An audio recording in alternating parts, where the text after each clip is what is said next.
5, 4, 3, 2.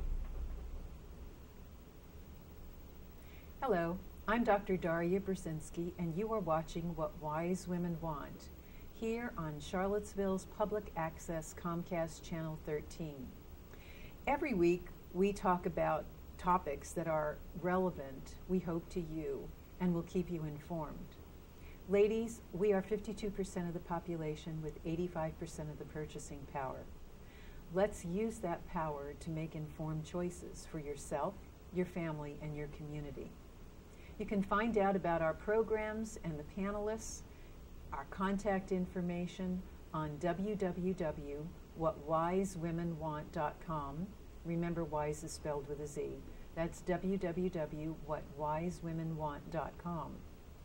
Today, we're going to be speaking about, long title, the ramifications of ADD, ADHD, autism, and Aspergers on young adults. What are we doing to prepare them for life and life skills? And we have a very diverse panel today. Our first to my right is Carter Lewis. Carter is an advocate for Ritalin awareness. To her right is Mary Margaret Hughes, who's a special education teacher with the Albemarle County Schools. And to her right is Naomi Akins, counselor and manager of the Department of Aging and Rehab Services. Welcome, ladies. Thank you. So we're going to be talking about, and the reason that I'm really wanting to do this topic is because I have clients who are in the who are young adults and autistic Asperger's high functioning, and I would like to really talk about the kinds of things that we're doing to prepare them for life and how we can do better. And so we have these various people here to be able to help us define all those things and perhaps help you if you are a parent of a child who has ADHD or autism, high-functioning autism or Asperger's, to be able to know what is available and what to do for your child. So, Naomi, why don't you start and tell us what it is that you do at the department, or what the Department of Rehab Services, because I think many people don't even know what it is. Oh, that's very true. I'm sorry, Department of Aging and Rehab Services. What does that do? What is the function of it? Well, the Division of Rehabilitative Services, which are in various field offices across the Commonwealth, we help people with disabilities to go to work. And relevant to this topic, we help young adults transition from high school out into the world of work. So our job is to help, number one, identify what's a good job. What's a job that's not going to make them fail because they have a disability. So we're always looking at where their strengths are, what their talents are, and what they really need to do to be successful. So there's certain environments or certain types of jobs. We all do better when we do something we both enjoy and do well. If we try to do something we don't enjoy and we don't do well, we fail. So that's basically what we do. And you have a personal interest in this topic. Yes. I also have a son with ADHD as well. Okay. So, Mary Margaret, tell us a little bit about what you do at the Albemarle County Schools. I am a teacher in the elementary functional skills classroom. So I teach a small group of 8 students with several other adults. I teach not just academics, but also social skills and what would be probably pre-vocational skills, such as following directions. The students that I have are typically students with some more severe disabilities, but they do range in both skills and labels. I have some students with autism, but I also have students with intellectual disability, which is kind of a general category. Okay. And Carter, why don't you tell us a little bit, you're coming from this from a different perspective. What's your perspective? Yes, I was diagnosed with ADHD when I was 6 years old, and what I have found is that changing my diet has been the best possible thing for that. I feel that I have recovered by doing that, and I also feel like that I did not get the help and support in school in ways that would have been helpful growing up. Okay. So, you know, obviously this is going to be a very broad conversation because we really can't get into a whole lot of details, although I'd like to tell stories and things like that. We don't want to dull the audience out here. But, so, you know, you've had a special needs child. You've been in the school system.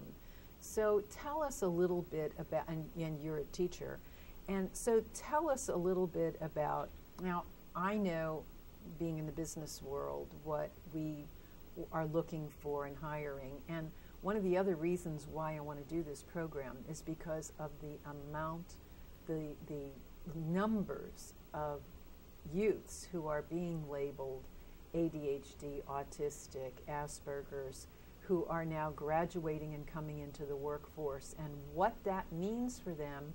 I mean, you know what's offered through the school year, but what does it mean after they graduate? What happens to them after graduation?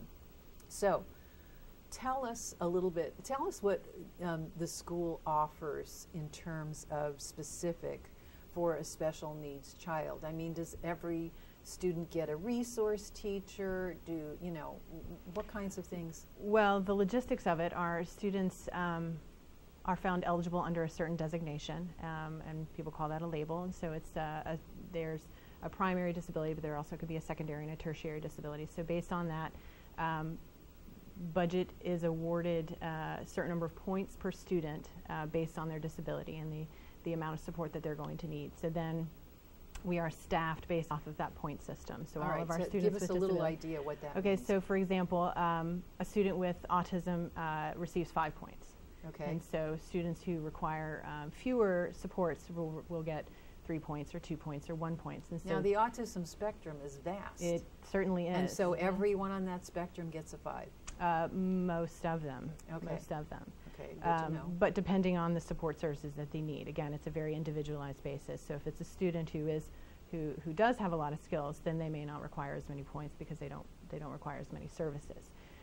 So then with that staffing, we decide how to break everything up. And so my classroom, I have the students with fewer skills who need to work on some of those filling in the gaps and things like that, the social skills, as well as some of the basic academic skills. So it's highly individualized. You know, it's we decide based on what the student needs, whether it can just be an accommodation that's in the general education classroom, or whether it's a support or a service that requires being pulled into a therapy room or into a separate classroom. And even I would call my classroom a modified self-contained, because while most of my students do spend most of their academic time in my classroom, they also go out for all of the social time. So they start their day and they end their day with their typically developing peers, and they spend lunch and recess and all the specials with their homeroom. So they receive only the academics and the social skills training in my classroom. So how many students would you do you normally have in a I class? have 8. 8. Maximum of 8. Okay. At our And school that's right now we typical. have 45 IEPs. Okay. And IEP is, tell people what Individualized education program. So that's Okay. what. So it's an individual program for each child. Right. The team develops with a student-centered approach where we invite the parents to participate in the writing and the development of the IEP, and we talk to the whole team, and we really kind of pull in the administrators and all of the So students are general tested education. for the IEP, They are. and they're given a tested battery of tests to find out what their skills are or what they Every lack, 3 or- years. So they're found initially eligible based off of a battery of assessment tests, and there's a whole bunch of them out there that we use, and it depends on what we're looking at, what kind of skills the student has, and what their deficits are. So we look for those assessment tools that will best provide the most accurate picture of what the student can and cannot do. And so then we take that eligibility information and we devise the IEP. And so every 3 years we have to come back to the eligibility. We decide whether we want to retest or whether we revisit the old testing. So besides that, every 3 years with the triennial, we also every year update the present level, which is the biggest part of the IEP. So it's where you put in every detail you can think of, from classroom assessments to classroom observations, very specific about what they can and cannot do. And So that's do you included find every those year. tests to be accurate in terms of determining exactly what the student needs? Do you find it relatively accurate? It is most accurate and helpful for eligibility information. Now, typically what I will use more of the classroom observations and watching the student, what they are able to do and what they are not able to do. So as far as how much it advises my everyday teaching, not quite as much. Okay. So in the Department of Rehab Services, sorry, I just That's okay. shorten it for That's the time okay. being to say that whole DARS or whatever. Long one. So what kinds of, I mean, do you test as well, or do you take the We data do. that you get from the schools, or how do you determine? It's a combination. It's Okay. a combination. We do take the information from the schools. It really depends on the type of disability and what we're seeing in the individual. So, for example, if for our program, there is an eligibility just like there is with the public schools. So we have to have a diagnosis, we have to have an idea of functional limitations, and we have to determine eligibility. Once we get past that, our focus is on how do we help that person get to that employment goal. And the biggest area that we see in most transitioning youth, not all, but most, is their self-esteem. Their self-esteem is in the toilet. You know, the whole social side of high school and middle school is tough. It's just tough. It's tough for every kid.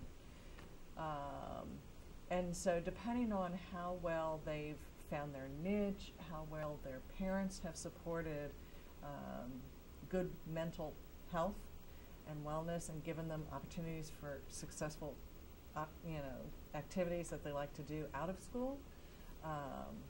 Depends on whether they have talents in other areas, music and sports. I mean, it really depends on every student. But self-esteem, you can't make a decision what your dream and goal is if you don't have good self-esteem. So a lot of times we're trying to look at, okay, so this may be their diagnosis. They may have be somewhere on the spectrum with autism, but if their self-esteem is very, very low, they're not going to make good decisions. If they could be lower functioning but have better self-esteem, and then it's easier to know how to direct them. It's easier to know what opportunities. And most of the time, it's getting an experience in the community, trying things, going to activities, working, volunteering, doing all the things out in the world that there are available so that you find the thing that makes you smile and laugh and feel good. Right. So yes, we do use testing because we're required. Federal dollars, follow the diagnosis, follow the testing, follow the whatever. So we do have obligation to do that. After that, it's how do we help counsel them and get them exposed to lots of different opportunities. So Carter, as a student and now as an adult, were you tested, and what did the testing show? I was tested outside of the school system by a private pediatrician. How old were you? I was 6 3/4, I think, is the Okay. exact age. I was the youngest person in my class, that should be noted, and that's children who are diagnosed with ADHD. They did a study, and oftentimes it was the youngest child in the class. So I know that I looked back and kind of felt like, well, because I had a very bad experience with being put on medication. I feel like it stifled my growth as an individual, and I'm not talking about physical growth, I'm talking about socialization and so forth, and including also having some very detrimental after effects. So sometimes I wish, like, what if they just held me back a grade and maybe my socialization would have caught up with my age. And I just felt like in general the support for a child who's different or who maybe socializes differently. Like, I was an only child, I grew up on a farm, I didn't have peers or siblings to socialize with, so when I was obnoxious or didn't know when someone wanted me to stop talking to them or there's like basic social skills, I was I was behind in my age, and I was behind in what I had been exposed to. So it would have been maybe more helpful than just putting me on a drug and hoping that would fix it, would be to provide that socialization. So I think that is a very important component of helping these children. And remind people what drug you were on? I was put on Ritalin Okay. At age 6 until how old? until 18. Okay. So, thank you for that segue, because one of the issues that I'd like to talk about that I see with clients all the time is social skills. And as many, I personally do not like the labels myself with regards to defining a child's behavior, which is exactly what you're talking about here. I would much rather look at the whole child, see what's happening. We actually talked earlier before this programming started about recognizing youths who came into me who were suffering from fetal alcohol syndrome, and yet that is not something that is recognized as something to characterize in order to be able to get funding in the educational system, and which is really important if you're looking at the whole person. So let's talk about social skills. And what is typically, if we label somebody autistic, Aspergers, or ADHD or ADD, what would you say are the kinds of social skills that are deficient and need of help? I have a lot to say on this one. Go ahead. Certainly social awareness, being able to read the situation, being able to read the social situation to know what to do. Because we take in thousands of details and our brain organizes it in a way that we can understand, and then we know how to respond. But for someone whose brain doesn't integrate all that information in the same way, they don't always know how to respond. So, really it's a lot of repetition and social stories on this is what you do if, this is what you do if, and then you practice it. So I recruit the whole staff at my school to say, this child's going to be working on saying, excuse me. So when you get the opportunity, kind of nudge into his way so he has the opportunity to practice that social skill. A very important one. It's much better to say excuse me than it is to push past someone.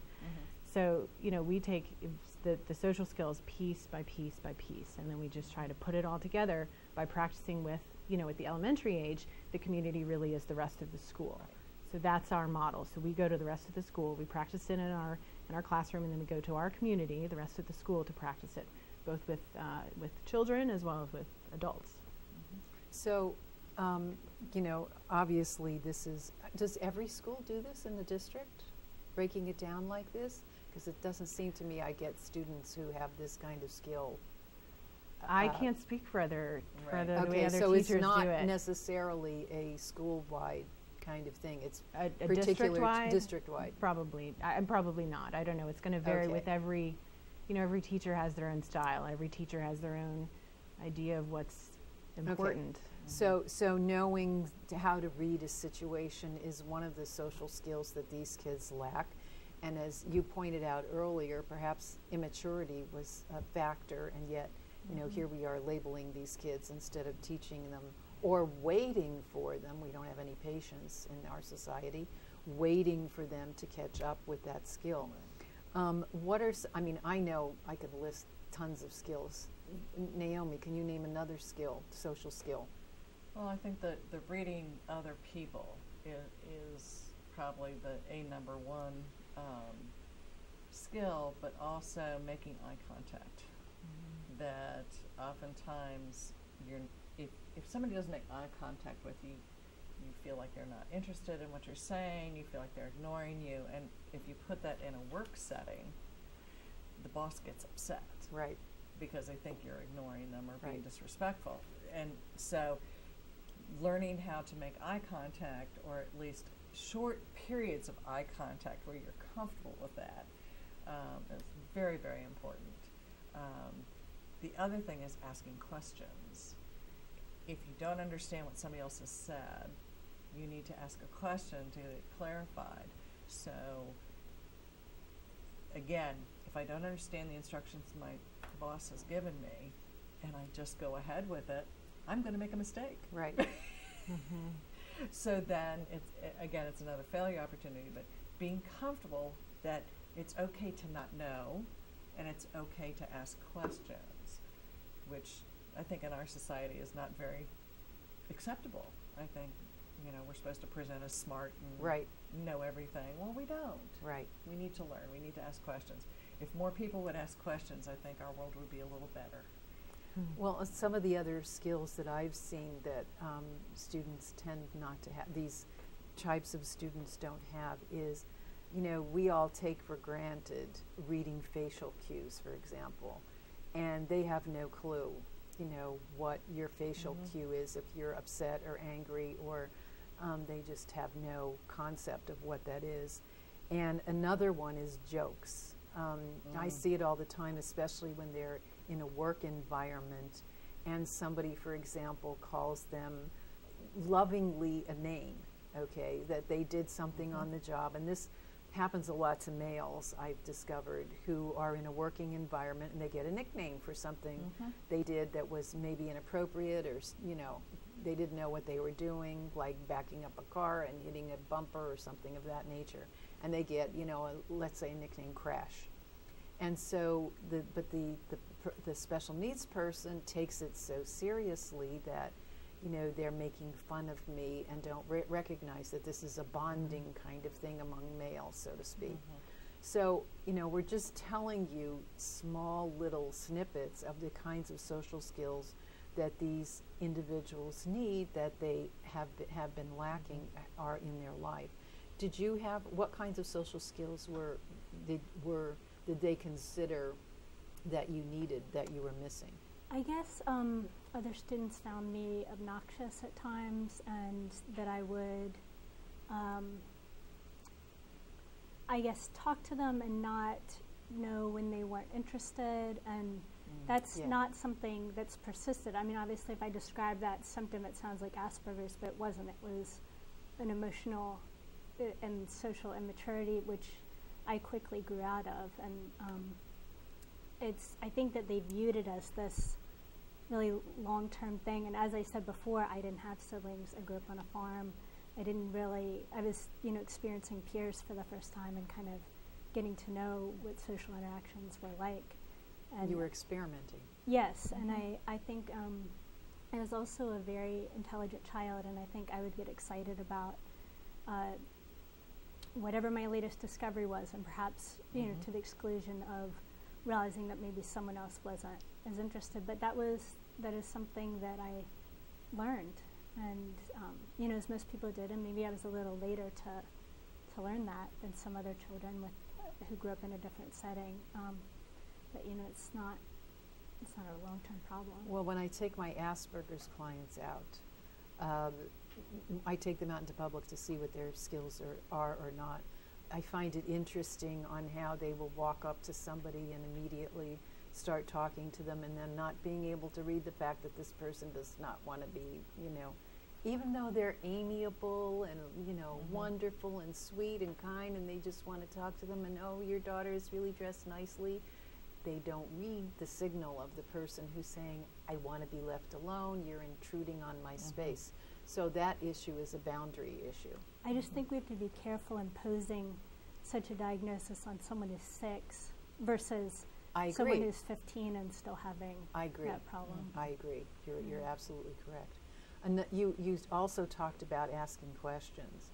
And one of the things that I see is they are taught to, you know, when they go through the school system, this one particular person had teacher after teacher who said, ask questions if you don't understand. Well, this person got into a work environment and kept asking and asking and asking and asking, because he didn't get it. He was a tactile learner, and he didn't get it from an auditory visual place. And so, you know, he made himself obnoxious and got fired. So, you know, these are the kinds.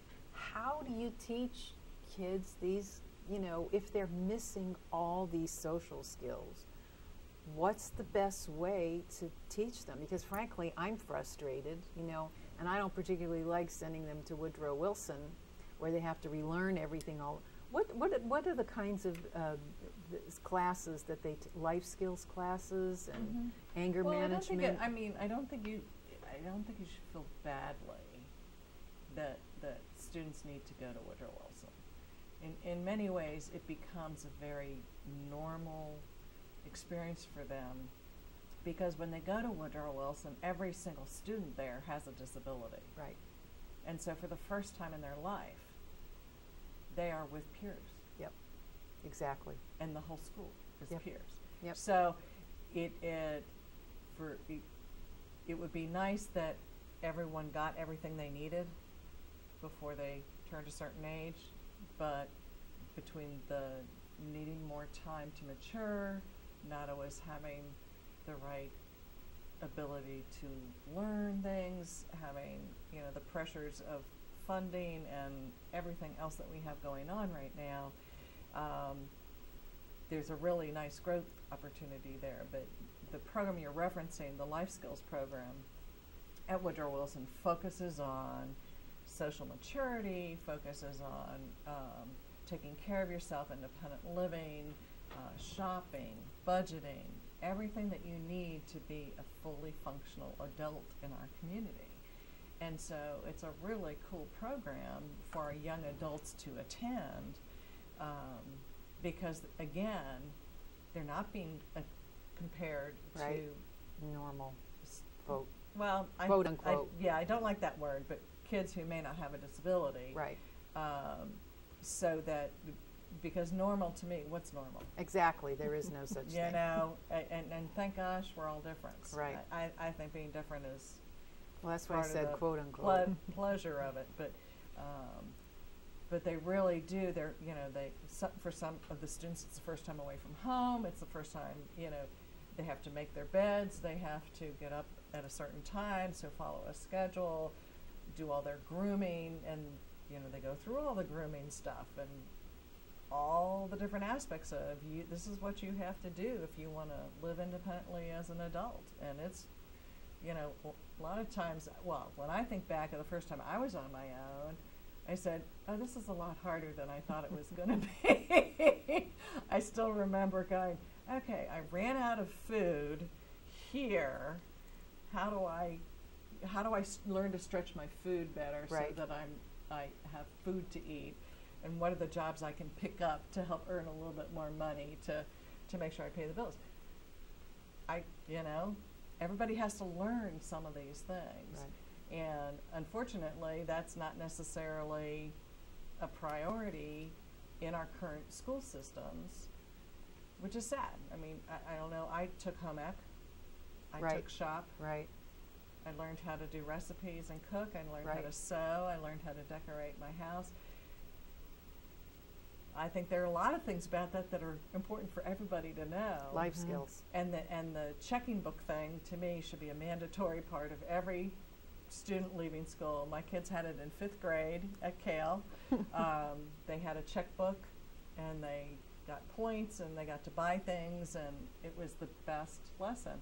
5th grade, they got that. So is that, Yeah. are those the kinds, I mean, how do you teach these life skills?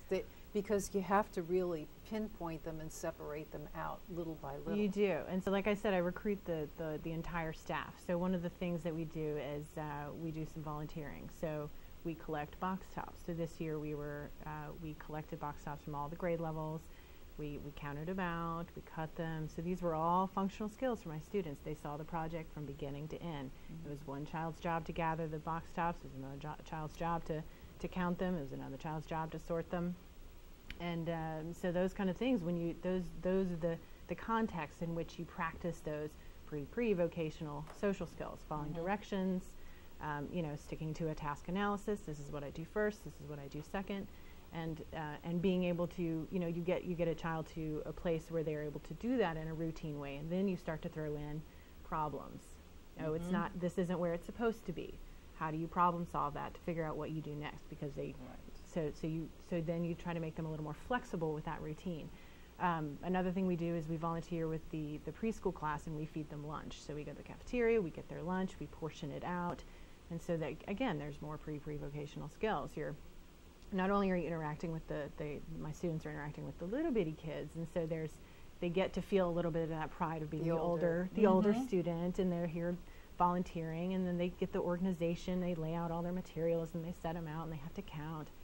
And so it's just a matter of finding those elementary-sized jobs to do, and then helping them build those skills to do them more successfully. I have and to then tell you you- start to fade back the support that they need. So then you Right, start to fade right, back the adult, right. so that they can become more independent with that skill. Well, Mary Margaret, I've been in a lot of schools, and you are an atypical teacher in this regard.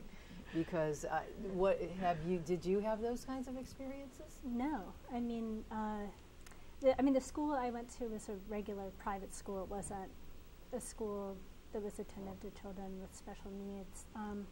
I mean, we did have, I suppose, exercises that dealt with sort of preparing children for money management, but they were more math related than life skill related, if that makes sense. So, just in general, with special needs or not, I feel like the life skill aspect in schools is very much lacking, and I'm sure it would have been helpful to me and my peers, regardless of what they had going on. Well, unfortunately, if you don't mind if I pipe in on that, unfortunately, my students are on an alternate assessment program. So it sounds like you went to private school, so every public school child has to take some sort of state assessment. Right. So it's the SOLs or it's the VAP, which is the Virginia Alternate Assessment Program. So that's the curriculum that my students are on.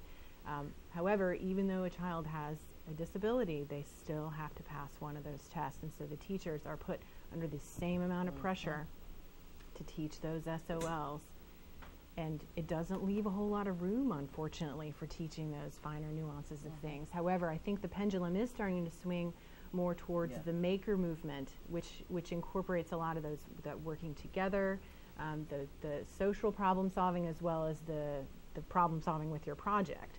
So it's working through a team dynamic, but it's also trying to solve, a problem to make your project work. You are listening to What Wise Women Want on Charlottesville's Public Access Comcast Channel 13. I'm Dr. Daria Brzezinski, and today we're talking about, our panel is talking about the ramifications of education for ADHD, Aspergers, autistic young adults. And we have on our panel today a diverse group of people. To my right is Carter Lewis, who's an advocate for Ritalin awareness. To her right is Mary Margaret Hughes, who's a special education teacher at the Albemarle County Public Schools. And to her right is Naomi Aitken, who is counselor manager for the Department of Aging and Rehab Services. So I have clients who, and I'm trying to stress the kinds of daily skills kinds of things, because it seems like this is what tripped people up. So for example, I have a client who thinks that because he had a resource teacher his whole 12 years of going through school, that somebody's going to take him through a job and hold his hand and explain everything to him, and he's discovered after being fired twice that that's never going to happen. I have another one who was never, talk about taking tests. This person had never taken a time test. So his concept of time isn't equitable in a business situation. So if an employer says to him, you need to have this finished, he completely is oblivious to the time it's required. Again, has been fired from 3 different jobs. And their organizational skills, I think I have yet to meet one. You're really organized, but I have yet to meet one who I walk into their home and their home is organized in any respect in terms of being able to find anything. I mean, things are disheveled all over. It may not be dirty, but it's certainly not organized. So these old, and as far as budgeting and money goes, that's off the beaten track. So you didn't have a resource teacher, you weren't taught to budget your money, you had to learn all those things yourself? Yeah, I mean, my mom taught me how to balance a checkbook, and I was just always I always kept an eye on my money, and I always really tried to just be aware of my spending. So it was just sort of a... Where did you learn your organizational skills? Because you're very organized. Oh, thank you. I just like having things organized, and it makes it easier to find something that I'm looking for. I guess it arose out of a desire to okay, I'm looking for this particular thing and I want to know exactly where it is at all times. And so from that, just that desire, I guess, it came the skill of just doing it. One of the things about Carter is that she is extremely verbal for somebody who has been on Ritalin for so long. It's really unusual to find somebody who's articulate. And one of the reasons I think is, if you don't mind my telling people, is that her parents sent her to a talk therapist almost your whole life, and who gave her the opportunity to be able to speak. And so, you know, that's how she's become an advocate, because most of the people I've ever met on Ritalin are definitely not as articulate or cogent in terms of being able to communicate. Do you find that to be true? Yes, I do. I've only met, of all the people that I've met that have been on it, and you know, everyone has a different experience. I'm not trying to put words in anyone's mouth, but everyone I've met was on it, save for one person says, I wish I'd never been on it, and they feel like it harmed them. And now I have one person who says that they feel like it helped, but that's one out of the very many that I've met. Okay. So obviously not exactly the best solution. Let's talk about peers, you know, working with, you know, when we isolate these kids in an environment in a school, and even if we do put them with, you know, people of their own kind of special needs, does it really help them to be able to be in the real world when they have to adjust to, you know, people without special needs? Well, it would have to be an individual case-by-case basis, What's sure. the benefit of isolating them as opposed to keeping them in a regular classroom? The only reason I can think of is if the child with a disability has aggression. Okay. That's the only benefit I can think of. Other than the fact that to provide the services I need to academically, most of my students are very visual learners, so it's very materials intensive. We have lots of materials, we need lots of table space, we have to spread things out, we have work systems, and so it's not something that can be done in general education classroom, because these classrooms are busting at the seams, and there just isn't enough room for us there, and there isn't the ability to control the rest of the stimulus. So, you know, classrooms are often loud, and there's lots of things going on, and so in order for my students to learn what they need to learn, it's best if we come into a quieter space. The space is organized in a way that they understand. It's very, very visual. We have lots of visual cues for everything, work systems, so that, you know, when I create not just the classroom environment but also their work, you have to answer a few questions. What am I being asked to do? And you have to answer these non-verbally. So these have to be questions that they can answer in their head by looking at what you've laid in front of them. What am I being asked to do? How long will I have to do it? And what's coming next? And so if you keep those three questions in mind when you're creating the environment, students are going to feel calmer. My particular students are going to feel calmer. They're going to feel more centered. They're going to be able to learn better. Mm-hmm. And so that's why I teach most of my academics in the classroom outside of the general education classroom. Okay, so does that help people who come to you in the Department of Rehab Services in terms of helping people to function in the work world? It does when... But we really don't really see this. This is an unusual teacher here. Well, it does and it doesn't. Really, Again, this is a really special person. Now I know why they sent me. Part of what has to happen is you have to get from, I have this fabulous teacher who puts the materials and has the room organized and does whatever. How do I take that with me? Mm-hmm. How do I learn what I need and then ask for what I need so that I can be successful learning? So that's sort of the dilemma of you know, as much as when you finish up a year, and I don't know how many years you have your students, but when you finish up your time with your student, you write up a very thorough, these are strategies that work, blah, blah, blah, blah, blah. It doesn't always guarantee that the next classroom or the next level, mm-hmm. they'll have that same kind of opportunity. And so it is really challenging. And again, it comes down to dollars and cents of what size of classroom, how can we integrate it. I mean, my philosophy is we need to improve education for all students, not just our special ed students. All students need better teaching methods, better whatever, I don't know what you want to call it. You know, I was enthralled at Cale because we were using core knowledge, which integrated the learning in all aspects. So social studies and math and English, everything was related to each other in the teaching process. To me, that was easier. Which is life. It was more realistic to learn that way. And so, you know, that the unfortunate nature of SOLs is you're teaching to tests, and right. and there aren't jobs that give you tests. Right.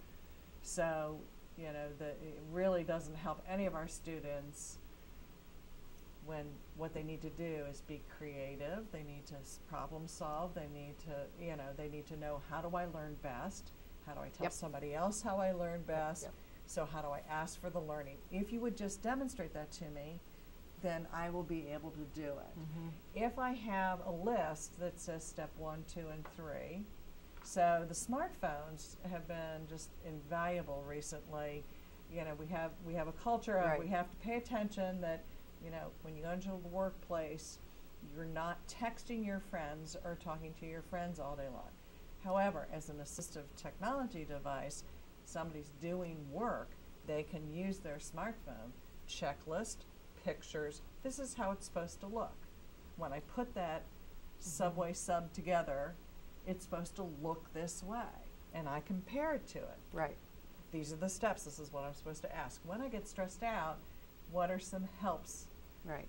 You know, there's so many apps out there that are stress management Mhm. apps that I absolutely love, that I find invaluable. I need to go. What does Naomi need to do? Naomi needs to go for a walk. You know, I need to deep breathe. I need to reframe.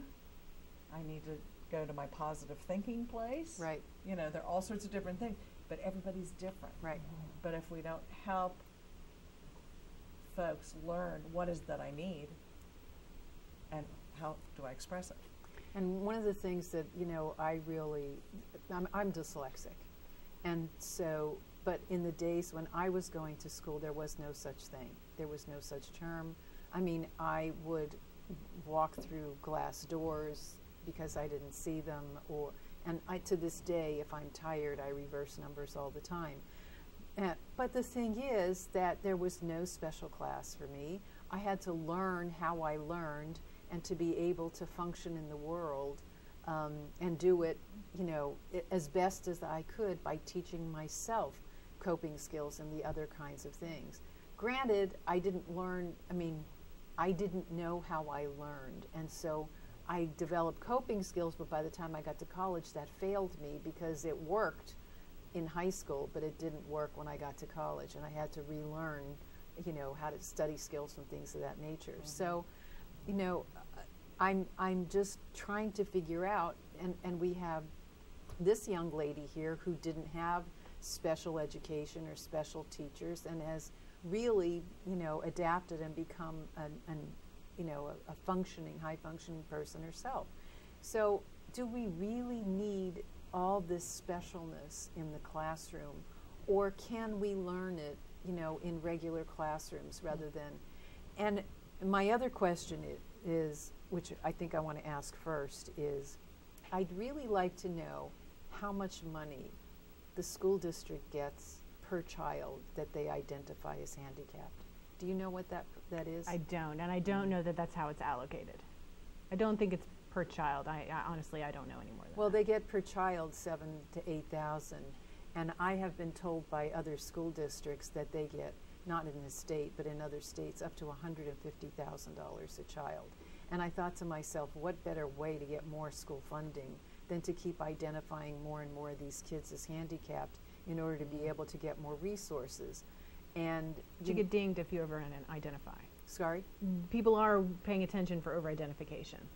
they are. It They would are. really concern me with ADHD though, because it can be such a gray area with age, and the diagnosis is so, I feel Nebulous. like I feel like in a lot of cases. So I guess that would concern me for approaching it that way. Like, what if children are, you know, what if every boy child who is overly, you know, hyperkinetic ends up with this diagnosis, you know, so that more friends will come. And what if, in fact, all they are is just being boys, and because boys tend to be more immature than reach maturation far slower than girls do, and what if all this is just developmental lag, rather than identifying them as this thing or the other? And one of the problems that I find is that parents feel much more secure when their kid's labeled, so that they can say, okay, that's the problem, and it's like a badge of courage, that a badge that says, my kid, I have identified that's what his issue is, so therefore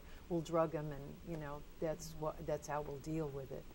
But can you see that some of these kids that are coming into your classroom are in fact normal kids with just lagging maturation? Is there a way to identify that? Well, look, it's observation.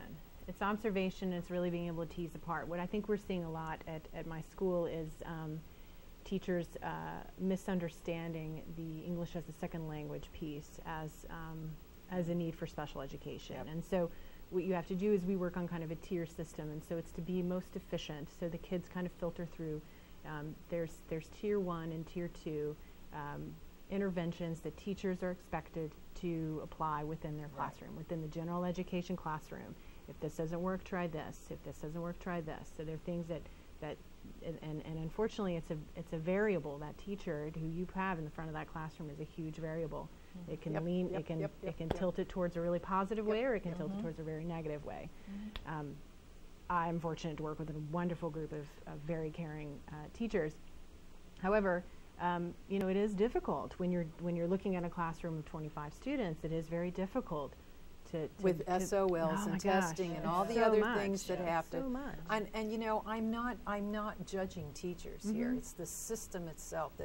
I was in the Philadelphia school system, and you have to understand there's University of Pennsylvania, Temple. They've got all these universities that are drawing people from many countries, and their children, the graduate and PhD candidates, are in the school systems in the public schools. And I went around to these schools and discovered these kids were top in their class, but because they couldn't speak the language and didn't have the same cultural background, they were being all put in special ed classes.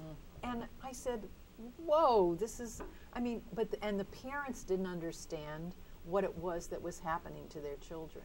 So, we have such a long way to go in terms of all this that we're doing here, and legislation, for example. You all talked about all the testing you have to do, and the hoops you have to jump through in order to be able to do this. Be honest, has legislation really helped in terms of how we are helping kids to be in the world with life skills?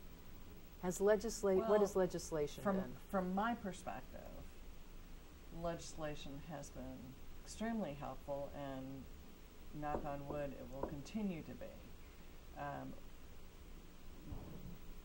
When someone leaves public school and become an adult, there are very few resources. Yep. There's very little funding. There's, you're sort of on your own. And so with our program, with vocational rehab, we're able to, based on our assessments and working with folks, if they are interested and capable of working, we're able to help them. And we have funding. Right. The problem is the funding's been level for however long. So, like right now, people have to have 3 or more significant barriers. And there are these people with 2 and 1 who we're not able to help. Right. And there are a lot of the folks that are out there sort of floundering, and it makes me very sad. We're very fortunate in Virginia. We have a very strong state support because it's a federal state match.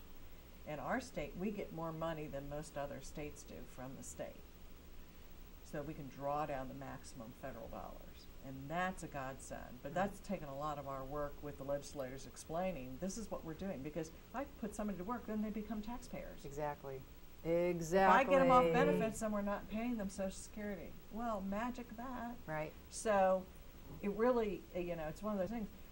what we're facing right now with the legislation is being lumped in with other workforce programs. And the credential required to work for our agency as a counselor is a master's degree in rehabilitation counseling. And they're talking that they're going to eliminate that requirement, and they're going to make it so you could have a degree in business and work with adults with disabilities. Well, to me, that's very scary, given that we are trained Exactly. in counseling, Exactly. we're trained in disability, we're trained in Everything is being turned into a business. and I'm like, you know, there are some people who come from a business background who have very clearly learned what they've needed to learn about working with people with disabilities, but I'm not sure I would want your students, I would want your students working with me, not working with a business major. They need to be working with people who understand how to work with them, how to train, teach. I mean, we teach as much as we counsel. Right. So, talking about legislation, I mean, do you think that you've been really, your hands have been tied in terms, I mean, this isn't just handicap legislation, this is also, you know, generally in the public sector. I mean, we're really not helping kids when we're so strapped in all the testing, all the legislation, all the things, all the hoops that have to be jumped through. The kids are not the first priority here. You'd be It's hard pressed to everything find a else. teacher who doesn't completely agree. Well, one of the Right. things that I object about teaching is the fact that the United States can't make up its mind if they're professionals or public servants, because they make them be trained as professionals and then treat them like public servants. I mean, if anybody came into my office and tried to tell me how to run my practice, which is what they do in a classroom, you know, instead of, if you're going to train a teacher, then let them do what they know how to do, and not, you know, constantly micromanage to the point of ridiculous. So, If I may, I really like the Montessori system of learning, and I feel like that, you know, obviously this is a private, Montessori is a private school, but I feel like they don't follow the system of having children reading by first grade. You know, they start it later in third grade. You'd never have that in a public school system because of the SOLs and having to meet certain levels. Exactly. And for a child who's, it's all about them. And I can't speak to autism or some of the more significant disabilities, but I can speak to ADHD, and I know that for some children it's merely a delayed prefrontal cortex that does normalize. They've done MRI studies that this happens. And for these children, if they can just have a little bit more time to grasp the skill of reading, you know, maybe they wouldn't be medicated. The big place where they medicate children is first grade and fifth grade. You know, if they could just make it to third grade and attempt to read, and reading was a big thing for me. That was one of the things that got me medicated. And if they'd just given me a couple more years, who knows what would have happened. And so I really like that. I like the fact that Montessori is a tactile educational system, and I think that's really important for children who are tactile learners. So I think that by, you know, constraining ourselves with these SOLs, we're really not giving an opportunity for other learning styles or for some leeway for people who may have lighter levels of disability, I think. And there's also the Waldorf schools, the Reggio Emilia schools, the democratic schools, the free schools. They're all the same. They don't teach reading in the early years. They teach tactile kinds of experiences because they believe children will learn. Their belief system, all of them are, children will learn no matter what, just give them the time.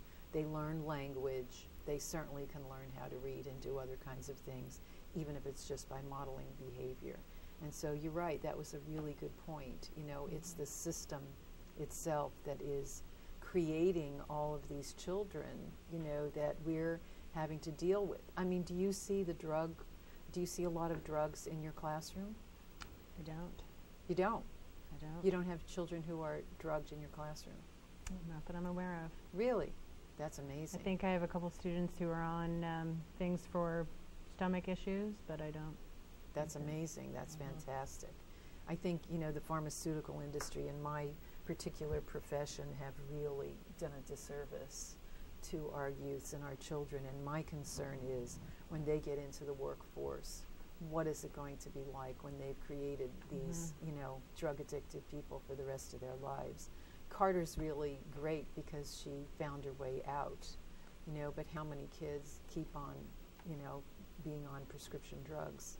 Yeah, I found that I couldn't socialize on the drugs. It was like I went from being overly social, like this relatively obnoxious child, to being so stifled and so nervous and so just like the drugs made me feel crazy. So I felt like so many thoughts were flying through my head so quickly that I couldn't really socialize. It wasn't until I got off that I figured out that I wasn't as crazy as I thought I was all these years on these drugs. And I do have a very rich social life now. So. In the last few minutes we have here, is there something you would like to cover? I mean, I have 50 other things I'd like to talk about, but is there anything? I mean, I think I pretty much covered the kinds of things that I wanted to talk about, even though I know this is really much more in depth than we're only scratching the surface here. But is there anything you'd like to comment on that you'd like to bring to this conversation that perhaps we haven't covered yet? Well, I definitely would. I think what's very hard is that schools are only this much of a child's life. So the family and the community have even a bigger role, and it puts a lot of pressure on families, it puts pressure on parents,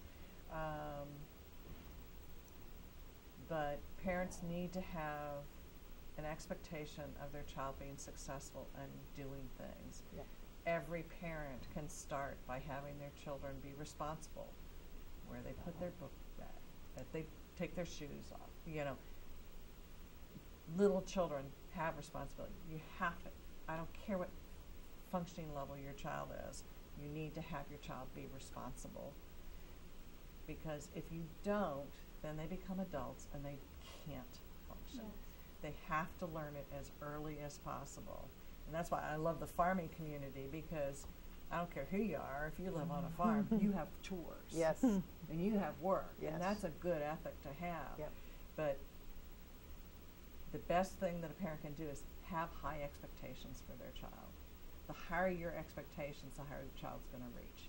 So that's my little soapbox is, well, please, if parents have high expectations for their children and let them fail. Yep. Let them fail, let them Yes. try new things. Yes. And let them fail. Yes. Because life is about failure. Yep. I mean, It's a stepping stone to success. We all have failure, and then we learn how to do things better. Yep. We learn how to do them right. If we've never failed, then we don't know what that feels like. We don't know how to overcome it and problem solve, and we ultimately can't feel good about ourselves. Okay. So. So thank you so much for all of your input. We have Carter Lewis, Mary Margaret Hughes, and Naomi Akins, and thank you so very much. You have been watching What Wise Women Want, the ramifications of education on our special needs kids and young adults. Please join us at www.whatwisewomenwant.com, and wise is spelled with a Z, and join us to find out how to contact these people, or to find out about other programs we will be having in the future and those that we've done in the past. Thank you very much for joining us. Please stay tuned and join us again next week. Thank you.